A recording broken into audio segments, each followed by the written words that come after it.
Well, good afternoon, and welcome to Ask Me Anything About Employment with Joan Rapp. My name is David Blair, and I'll be your moderator for today.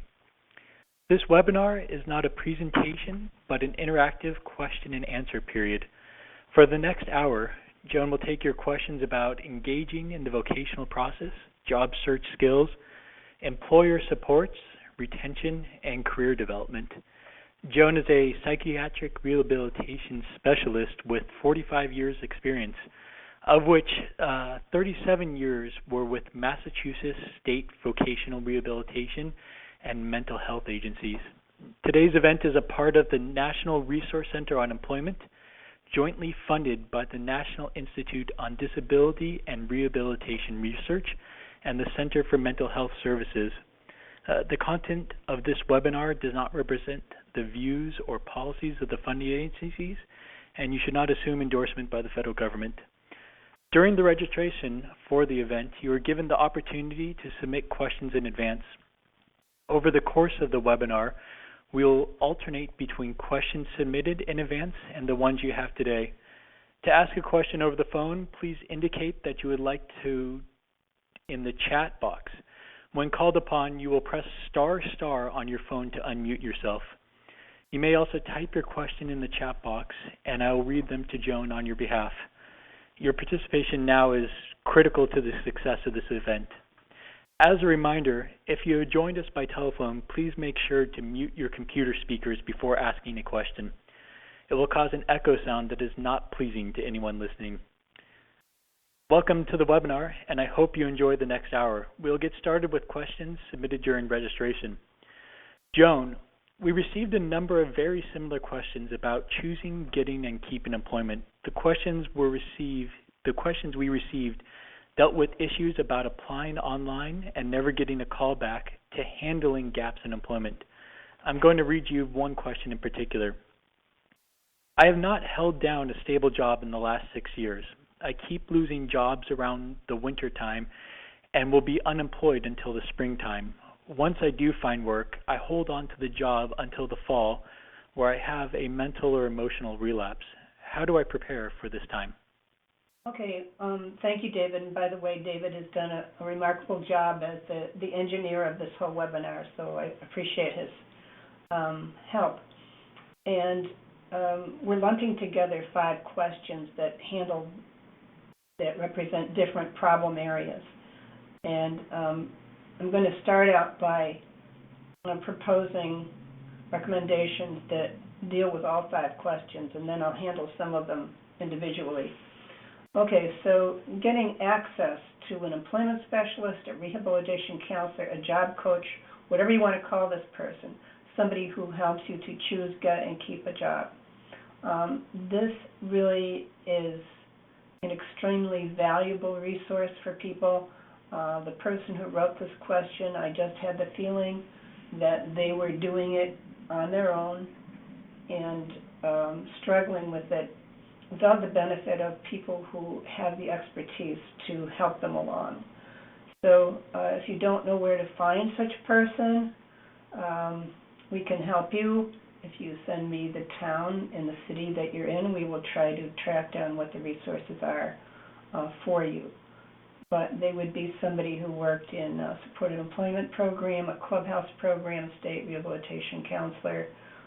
Sometimes there are job specialists in homeless shelters and other places, but it's really important to have that support instead of just, it's hard enough to be out there looking for jobs when you don't have a psychiatric disability or any disability, but you add in some of the barriers to employment and it gets really tough. So let's presume that you have such a person behind you that is going to make it a lot easier. Starting with the application process, I know the frustration of the electronic applications, and in many cases those applications don't even make it to the employer. They're just going to a third party who's looking for certain words to screen you out. So if there's 300 applicants, they might choose 5 to be interviewed. So that's really tough. And there are a number of websites, we could direct you to them if you want to, that give you tips on how to do an electronic application so you don't get screened out at least.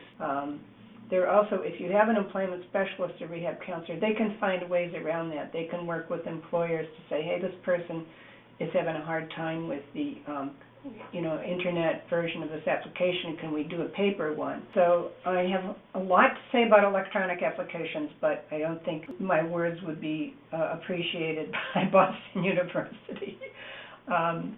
Anyhow, it does make it very difficult. In terms of the people who were dealing with issues like frequent absences, only able to do seasonal work, relapses that cause interrupted employment.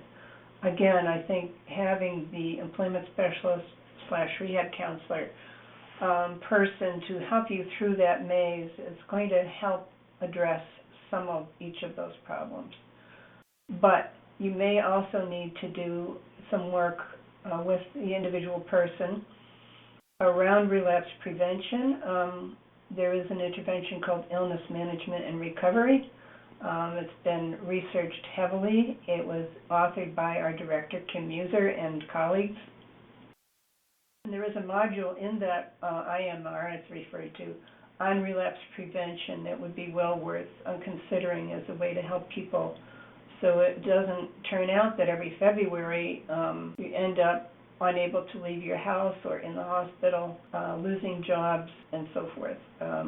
You want to interrupt that cycle of relapses, and work is one of the best remedies for it. I mean, the right match for somebody can really help them to reduce the number of barriers and reduce those relapses and absences. I think the right match, the person matched to the right job, is perhaps one of the best treatments that one can have for preventing relapses. The other thing, which is pretty widely available, the Wellness Recovery Action Plan, and we can't pay enough attention to how important it is to take care of physical and mental health, both, in order to improve job retention and make people feel like they have meaningful work. So Wellness Recovery Action Plan, a Rapp it's known as, different kind of Rapp. Mary Ellen Copeland being the author, and there's websites, and it's very inexpensive. There are many, many groups all over the country, generally facilitated by peers, and people seem to just love it. And an extensive research was done on Rapp in, I believe, the state of Ohio, so it has evidence base behind it. So that's my way of sort of lumping all these questions together, and I hope I've answered some of them. I'm just going to take a quick look here to see if... I think you really did capture a lot of it, Joan, and if anyone out there listening has a follow-up question or wants to ask something in specific, please indicate in the chat box below, and we'll be happy to take your question. And I really want to encourage all of you to ask a question today, even if you don't think it's perfect. We'll be happy to take it. And I see someone's typing at the moment, and as they type, let's see if they have a follow-up. The last question of those 5 is somebody who's been looking for a year, and I don't think has even had an interview. And again, I think if you hook up with somebody that can help you do an active job search, the longest and strongest research ever done in vocational rehabilitation, the EIDP study, was done in 17 different places. And the conclusion is if you have this active job development going on and not just the person all alone struggling along, the outcomes are 500% better. So I don't think we can argue with that. Joan, we have a question from Tyler. He says, specific requirements or a track to get into relapse prevention method? I think that probably different provider agencies that provide the IMR intervention would have some kind of requirements, and they might be a little different from place to place. But if you send me your, if you write to me, I can talk to Kim about it because he is the lead researcher throughout the country and stays in touch with all of these programs. So, and tell me what city and town you're from, so we'll find out if there's something going on where you are. And if there isn't, we can at least get you the materials from IMR about that relapse prevention module. Thank you for that. Let's move on to the second previously submitted question until we have one from the audience right now. This one is from Kathy, and she writes, do you have advice for clients who want a job and have a criminal history? This is always a really tough one because people with psychiatric disabilities already come in with so many barriers to employment, both physical and mental, and then this adds another layer of challenge. But we really have to take this question seriously, since about 1/4 of people who are incarcerated have a mental illness. So we have to really take it seriously. The first thing I say is get your own query. Find out what it says, because often people are guessing about what it says, but they don't know what it says. And depending on how long ago the person's charges were, it may or may not show up on a query. So that's the first thing. Find out, first of all, what is it you have to worry about. Then there's probably layers of answers to this question, but one is that states have worked on policy development that helps reduce these barriers. I know in Massachusetts we've had a query reform project going on for several years now, and for example, that reform says that for a misdemeanor, after 5 years it disappears, so it won't show up in your query. For a felony, after 10 years, it doesn't show up. They have something called ban the box, which means that it's illegal to have a box asking if you have a criminal record on a job application. And that's great as long as the company is a Massachusetts company. If it's a national company, then it might fall into a different track. Florida Child and Family Adult Forensic Mental Health Services has created a whole system that tries to expedite the process and reduce the number of days that a person is incarcerated and help them move along into a vocational track. There are forensic ACT teams, if you know what ACT is, assertive community treatment. They kind of wrap around the person and follow them 24/7.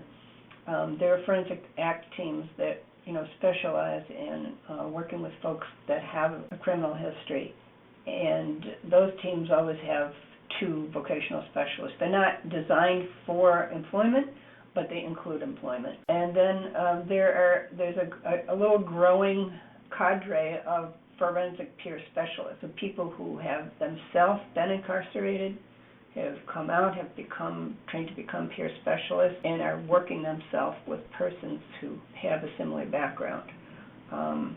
There's a woman in New York.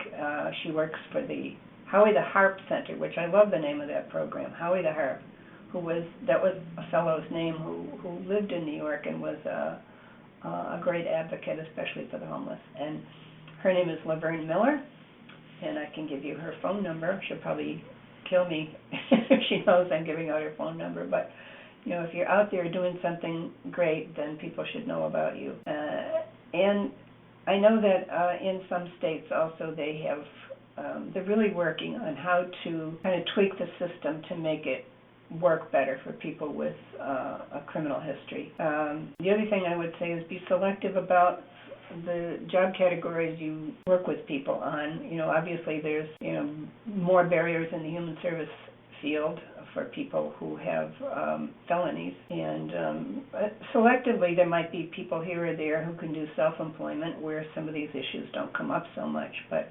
I know that also that depending again on the person's history, that even in human services that waivers can be applied if you can demonstrate that this person is a good choice or a good match and good choice, and that it's worthwhile using a waiver. That doesn't always work, but sometimes it works. So I don't really have a great answer for this question. I wish that I did, and maybe some other people who are here in the room with us have some ideas about this. But it's something, as I say, with 1/4 of people incarcerated having a major mental illness, I think it's time that we, start tackling this. Thank you, Joan. We've started off a flood of questions, and it's great, so we're going to go right into one that Georgina asked. And she writes, in spite of advising students not to discuss personal issues during interviews, I often find following an interview that they discuss personal issues if they feel welcomed by the employer. How else can I imprint the importance of not bringing up such topics? I know what you mean. Sometimes it's even more than bringing up personal issues. We had situations where people just kind of walk in and they're so worried about their label that they blurt it out. They practically wear a T-shirt saying, "I am bipolar," or whatever. So I think if you haven't tried it, I would say do practice interviews with the person yourself as a counselor or the employment specialist. And the other thing is see if you can get one of your employer friends to do an informational interview where the person does sort of a mock interview with them, and then the employer gives them some feedback. And if you remind them before that informational interview to keep it professional, that might work. And if they forget, then maybe the employer can give them that feedback. Well, you did good at this, and this, but this part you should leave out. I don't know if I've answered that question, but I think that's how I would tackle it. All right, great, Joan. I'm going to move right along to the next one. Edward writes, are you familiar with the Dartmouth IPS model? Yeah, and we're going to be talking about that as we get a little further into the questions, because we have, we have a question about somebody not getting a quick placement. So we're going to get to that. Very familiar. Our director, again, came from Dartmouth. So. Okay, David. And then a third one here, and then after this one, we'll go back to a previously submitted one. Now, I apologize for pronouncing this wrong. Chitra writes, during my work, I find job matching as the most critical part of the process.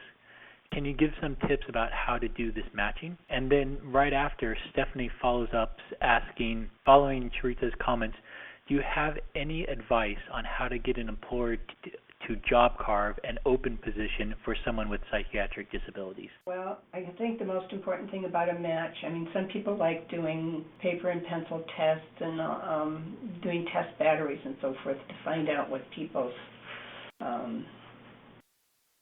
interests are. I think really getting to know the job seeker that you're working with and spending time reflecting, paraphrasing, to make really sure that you understand what it is they're looking for and what it is they're not looking for. So many times somebody will come in and say, can you get me a job? Well, what are you looking for? I'll do anything. And then as you go along, you find out, 90% of the things that you can think of, they're not willing to do.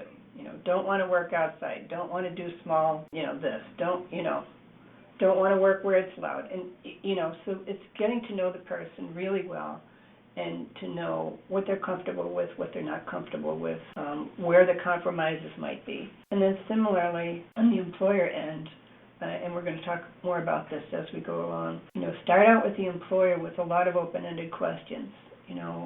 I teach a course here at BU, which is an online course for people anywhere in the country, and you're all welcome to take it the next time we give it, or keep it in mind if any of these things interest. But start with these open-ended questions where the job specialist is interviewing the employer to really get to know them and get a handle on what their values are, what the environment is like, what's important to them, what's not important to them. And then you're in a better position to match the person with the job environment, because you've gotten to know the person, you've gotten to know the employer.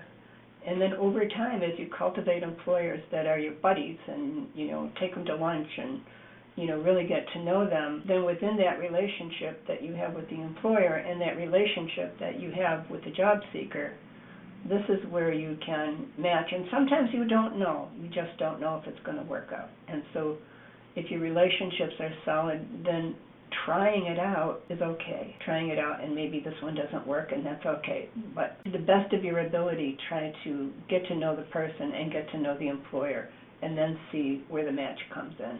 The second part of that question, David, or the other question? The second part of the question was about job carving. Job carving.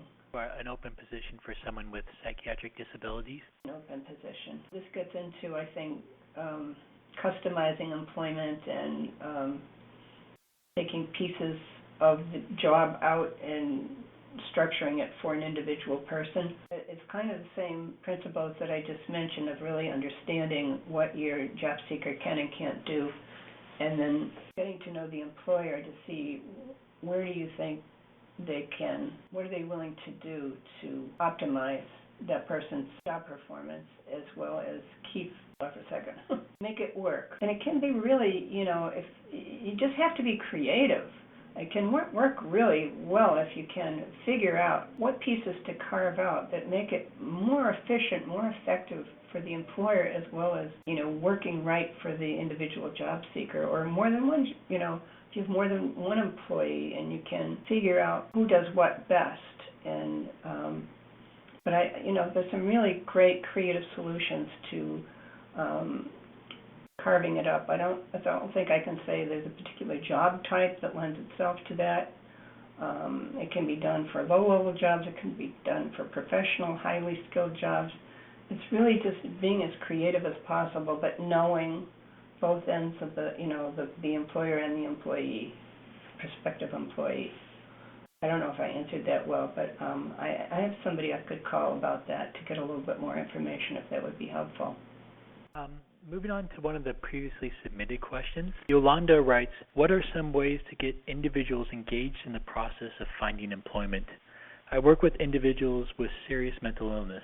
They have a tendency to lose interest in the employment process. Okay, that's a great question. And I'm going to have to go back and repeat again that if the person is working with an employment specialist, an employment program, where somebody is guiding you through this and helping you make these connections, that's going to both maintain the interest and the enthusiasm and work on that window of time that you have when people have, psychiatric disabilities, medical problems, substance abuse problems. Sometimes that window in which you can make the connection is a very small window, and you have to really be ready to jump. I mean, you get involved in these long, drawn-out, evaluating this and evaluating that. These folks have been evaluated, so many times in so many different ways that I'm not saying, don't assess people. You have to know kind of, what you're working with, but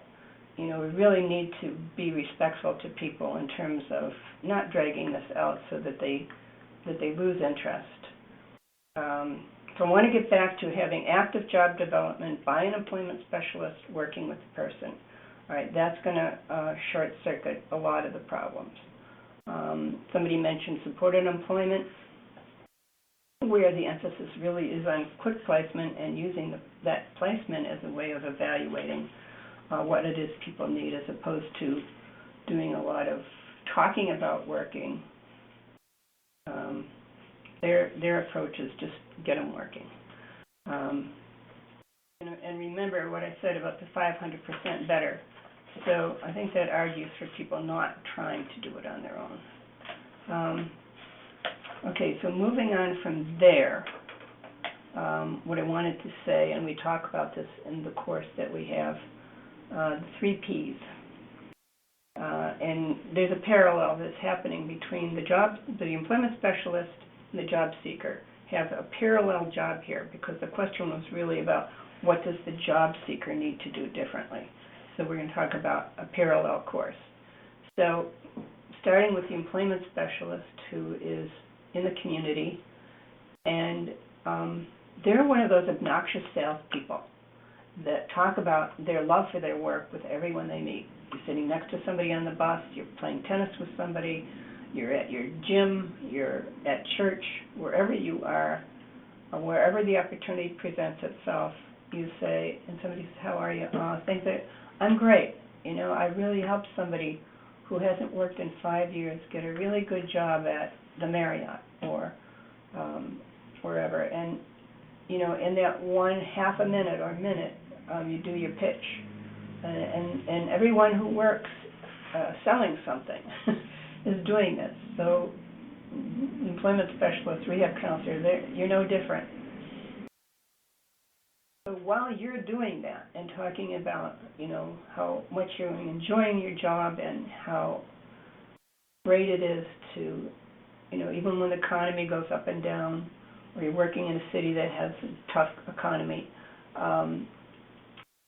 you're still able to make these connections that are helping people, and you're excited about it, and that your enthusiasm and your confidence is what's going to make the difference. So parallel that The job seeker is doing the exact same thing. They're talking to people in their network about, well, I'm really happy because I'm going to be going back to work, and this is what I want to do. And what is the purpose of these two parallel things going on? You're not talking to that person particularly about looking for a job for somebody. You're talking about your hope really is to find a lead.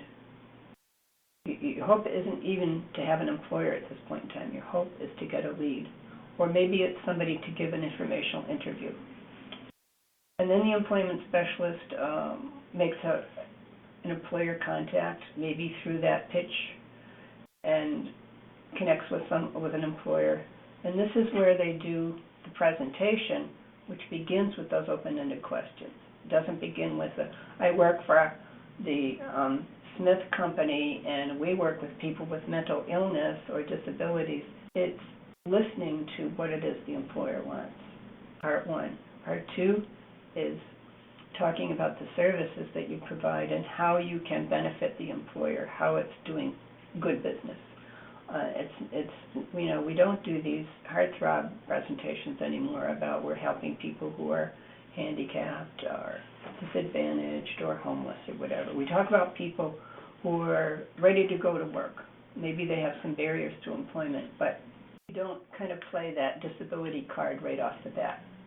As they get to know you, they'll know who you are and who you serve, and that's great. And then at probably some future time, the employment specialist does a proposal where they are talking about the individual person that they are working with and how that person would be a good match with that particular employer. Maybe I have overstated the case, but I think it's just so important for people to have support going through this job finding process because it's very, very difficult and it's very stressful and it can be discouraging. I have a nephew that I think the world of who had graduated from a great college. He taught for a while and then he got a job with a company that went bankrupt, and so he really needed to start over again. And he spent a whole year, every day, all day, job hunting, and finally decided he needed to go to graduate school and maybe make a career change, which he's done, and he's now happily doing what he wants to do. But he spent a year, every day, all day, and he's very capable and has no disabilities. So when I think about what people that we're talking about with psychiatric disabilities attempting this, this is not easy, and they really, really need the support. Okay, David? Great, thank you for that answer, Joan. One of the questions that we got here today, Melody asked, what strategies would you suggest to change the culture of a mental health center or the mental health system to be more focused on employment? Oh, I should write a book about that. That represents most of my life. A mental health system, a mental health agency to be more focused on employment. Well, I think if you look at all the different ways to make organizational change, all the different ways to change a culture, today, at least in the places that I know about, there's a great power in families and there's a great power in people in recovery having a voice in their services. And when I look at practically every survey that's ever been done of people in recovery about what they want and what they need. At least around 70% of people say they really want to work, but they don't know how to do it. They don't know how to go about it. So there's a whole group of people who say they want to work. It doesn't often come out as the number one thing. Usually it's something like housing or rights that come out as the number one thing because it's dramatic. But I think as families, NAMI has done a wonderful document recently. You should go online and find it. Their sort of white paper on employment. And, if you get family members, if you get people, the clients that you serve, voices, they're on a committee, they're on a board, they're any kind of policy making or do focus groups or whatever, and to raise the awareness of how important employment is for people. What value does it add to their life to be employed? It's just astronomical. There's also this the increasing cadre of people who are peers in the workforce, people who are working in the mental health system. And they are great spokespeople for what difference it makes to them to have a meaningful job and I would really know what they have to offer. It's taking the administrators who don't get this, who haven't made it a priority, let them visit programs where they're doing a great job of employment. Let them see what it's like. Let them talk to the people who have found employment, to the people who work in those programs, to the employers that are there. Bring them together. Whatever ways you can do organizational change, and there's many different ways of doing it. Sometimes it's sneaking a little word into a document that wasn't there before. I guess I've tried them all, but there's a longer discussion, but I would say get as many different kinds of voices saying that this is what's important. And if you don't have some great programs in your state, well, get some people out to visit programs in another state or another region where they're doing a great job, and have them come to you and do some teaching and motivating. And there's a lot of that goes on. People, when they're doing a great job and they're having a lot of success, they really want to be out there. SAMHSA has just sponsored 6 states to work with Dartmouth on replicating supported employment. And so they have lots of people who go out and do this kind of training, consultation, technical assistance. And there's technical assistance centers in the country. We could teach you where they are. Probably 20 answers to this question, but that's it for now. Well, thank you, Joan. The next question comes from Benito, and they write, 1/3 of my clients are with mental health court and all have felonies. Do you know of any resources? I heard there's a company that specializes in finding felons work. That is probably has local answer. I don't know what state you're in or what region or city you're in, but I believe that there are such programs that specialize in that. I know that there was a program for the homeless in Boston that had a great way they coach people, give them some classes. They take them to a place where they could get a whole wardrobe for free, and they'd coach them on the interviews and et cetera. And they were doing a great job helping people who had imprisonment and homelessness in their background. But it's pretty much kind of on a local level, and maybe if you tell me what your city and town is, we could try to help you find someplace. But I don't know, like nationally, how that plays out. Helping. One last follow-up. This was from Stephanie, who asked a question earlier, and she says, also one of my clients is interested in reconnecting to a past employer. They did not leave on bad terms, but left because of medical reason. Do you have some tips on what the person could say to her past employer? She left for medical reasons. Presuming that she's medically stable now. That actually could work very well, and I think has worked well for many people to go back to their former employer and say, I really loved working here, and I reminisce about my days with this company, and I'd so love to get back here. This is why I had to leave. This is what I've done in the meantime. These are the other options I've looked at, but I keep coming back to this is the company, this is where I really want to be, and do you think there's a match for me here, or do you think there's a position that you would consider me for, because, I'd love to be here.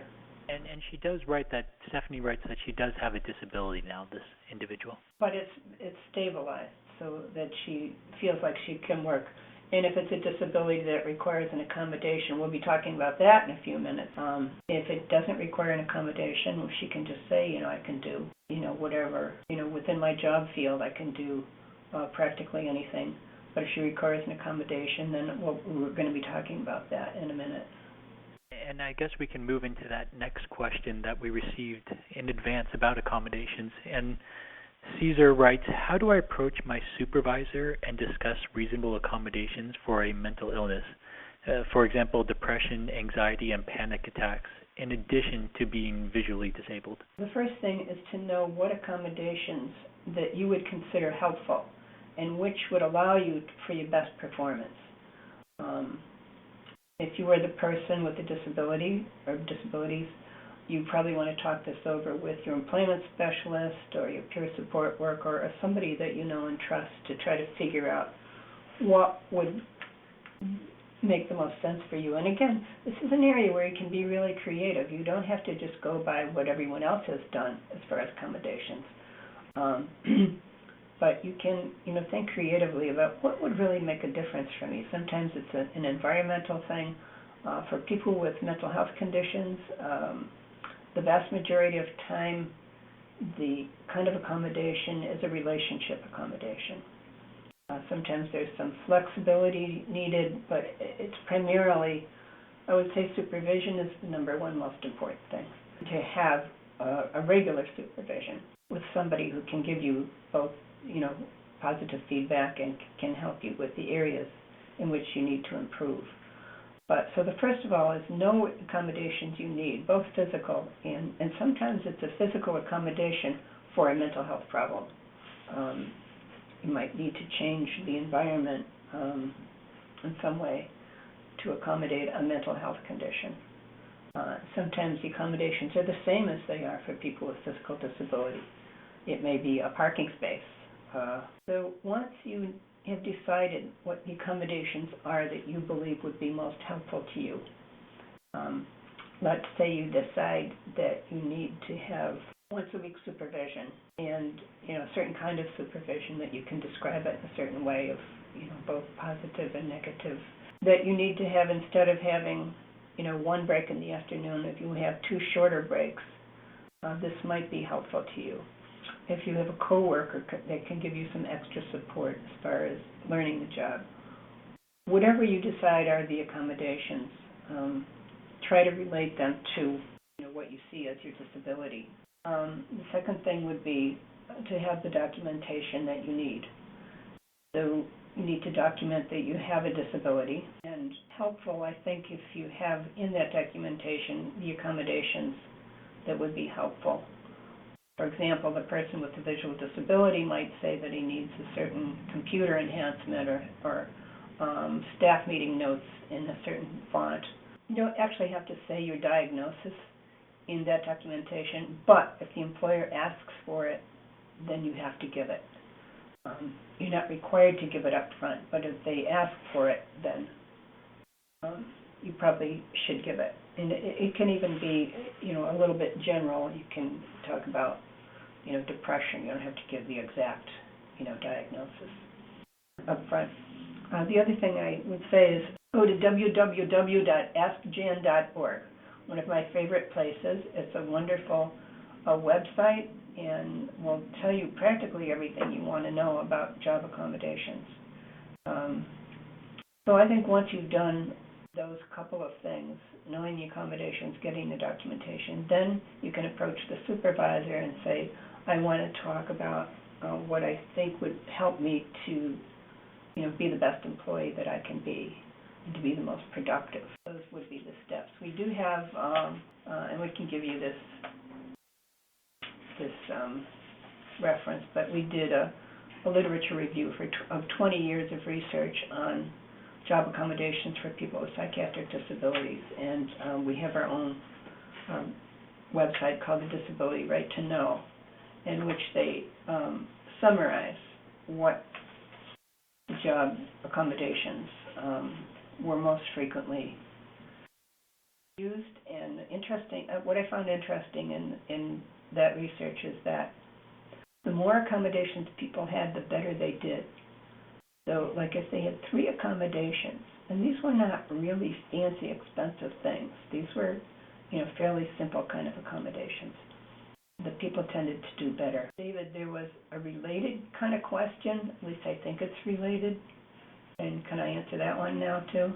Sure. Go ahead and please read the question to everyone. I'll let you read it. It's the one from Diane about environmental safety.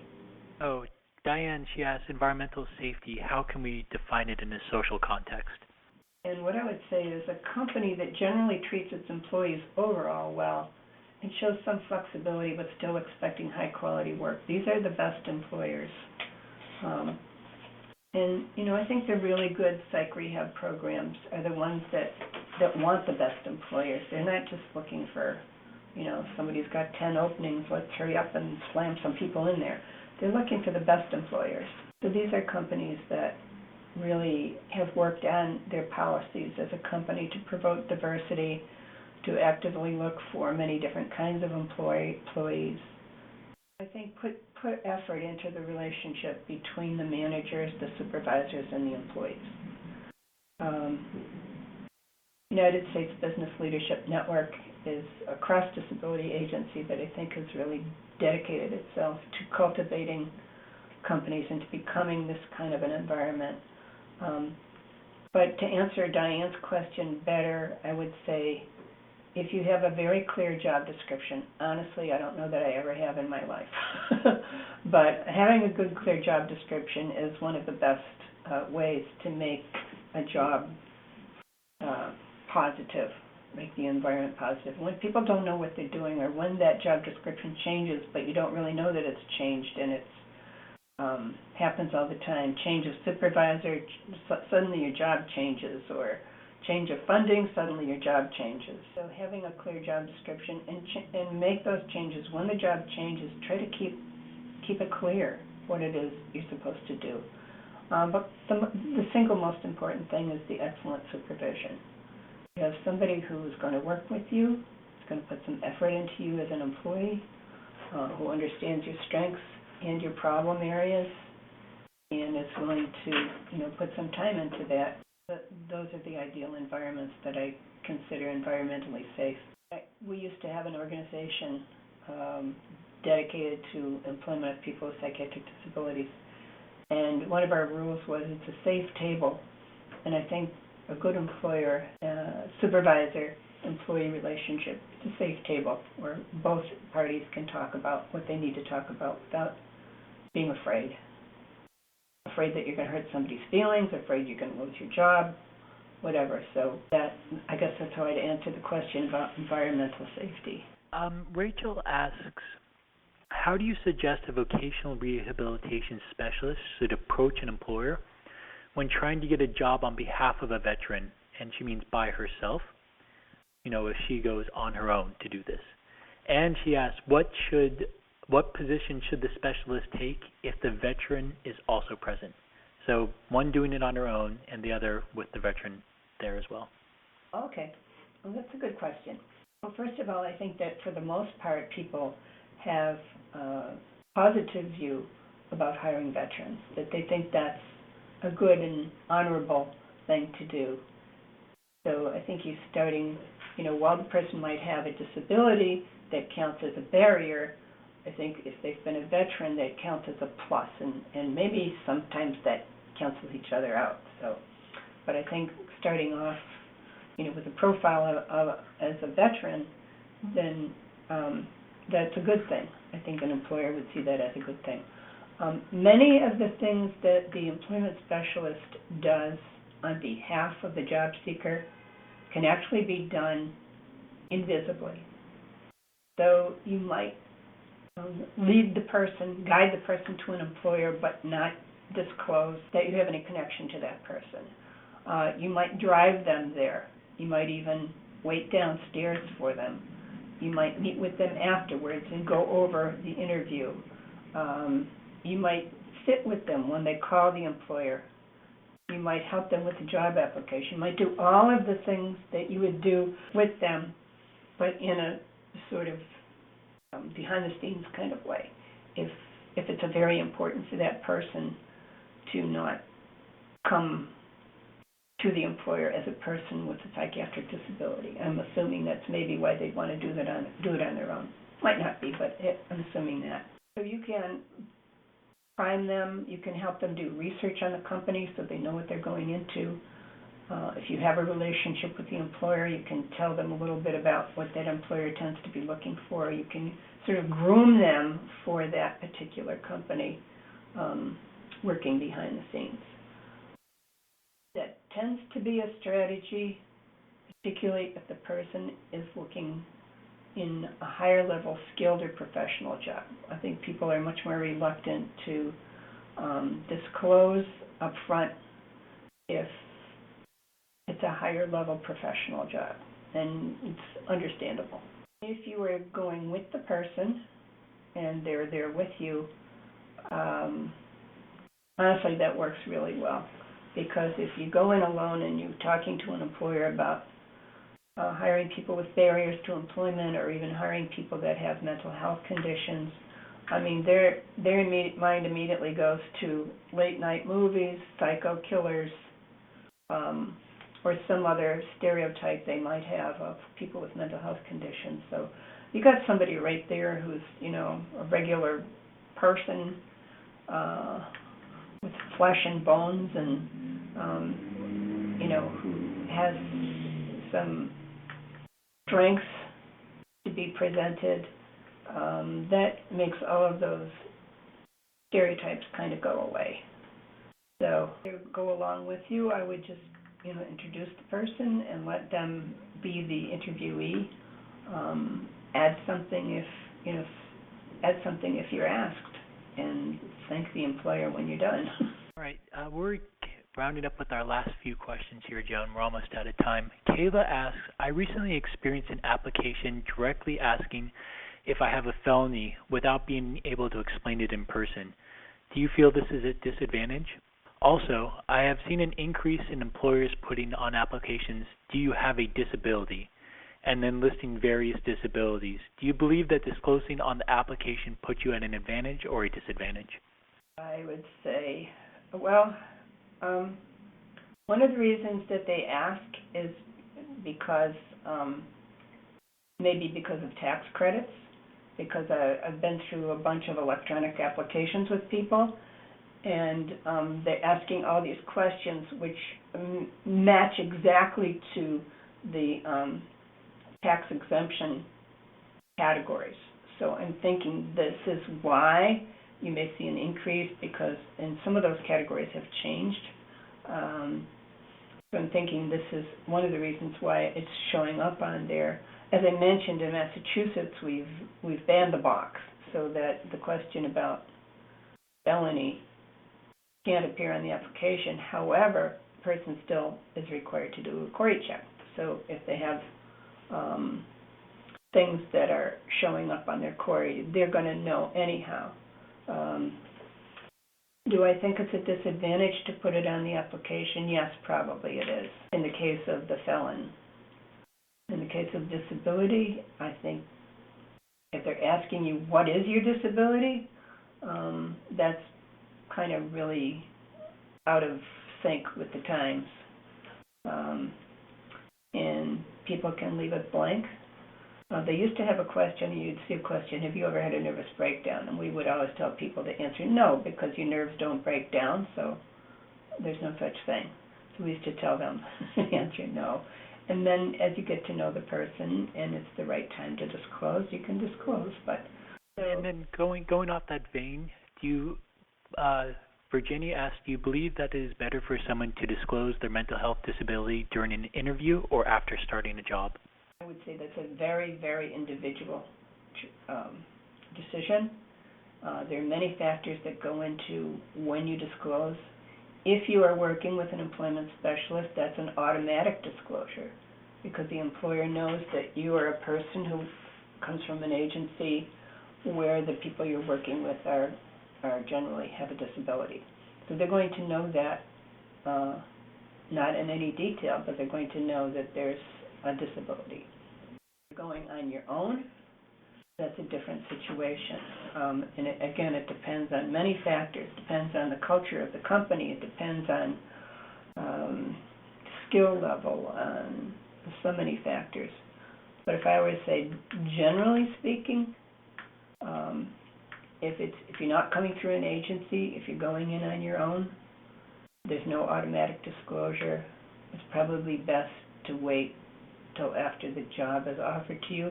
And even then, the really only reason to disclose is if you need an accommodation. If you don't need accommodation, what's the point of disclosing? If you're working from an agency, that automatically happens. But if you don't need an accommodation, what would be the point of disclosing? I don't know. But it's a very individual thing. And And what we encourage people to do is to have a disclosure plan, not to just wait until, they're on the job interview and try to figure it out then, but have a plan with your employment specialist of what is he going to do about disclosure. Some people tell me that they're thrilled to be able to disclose on the job because then it's out, they don't have to worry about it, they don't have to obsess about it, they're not going to stress out about it, it's done with, and they're out there, and then they feel more relaxed about it. Other people say they would never disclose because of their fear of discrimination. Thank you. And I think this will be our last question, Joan. We only have a few minutes here. Kathy asks, would you say marketing and advertising your clients are the same thing? Marketing and advertising your clients? Did I understand that correctly? Marketing and advertising your clients. I'm not sure exactly what she means by that. I'm going to assume that what she means is what we would call the proposal, presenting the person with why they're a good match to the employer or to several employers. Do you think that's what she means? Let's give that a try. Okay. Advertising and marketing. I'm not sure that advertising is the right fit for how I'm thinking about this, but what we talked about before with the pitch, the presentation, and the proposal, the 3 Ps, I guess that's how you would be marketing your person with employers. And you might do that with several employers and see which one worked out. I know an agency here in Brookline had a situation where they had a group of employers that got together on a regular basis, and they would bring some of their folks in they were from a VR agency, and they would bring some of their folks in, and the employer would have a copy of the resume, and they would get to ask the person questions, and they actually did quite a bit of job placement doing it that way. So there's not only one way to do it. There are many approaches. I get back to relationships. We don't have any poster children in mental health. So it's really all about the relationship you have with the individual job seeker and the relationship you have with the employers, and then you use those to the max. You try to be the yenta, I guess you could say. He's like a matchmaker, just like a yenta. You're vocational rehabilitation yenta. Well, thank you for your answer, and thank you for your time, Joan. We're out of time now. I know Joan has volunteered, and this may be to her dismay, to try to answer all the questions that people submitted in advance. And if anyone still has a question that we didn't get to, because I know there's a couple out there, you can email her directly at joanrapp@bu.edu. I've typed it in the chat box for everyone if you want to just click on that. We will be sending out a survey and announcements for the next Ask Me Anything webinar sessions. If you have any questions about this session or the next, you can also email the center directly at psyrehab, PSYREHAB, @bu.edu. Thank you, and have a great afternoon, everyone. Thank you. We're also going to send you, along with the survey, we're going to send you some links that you would hopefully find helpful to different websites or resources that you might find helpful. All right. Thank you so much. Thank you. And all of those links will be going out to everyone's email addresses. So if you don't receive something from us, please email psyrehab@bu.edu, and we can send it to you directly. Thank you, everyone, and good afternoon.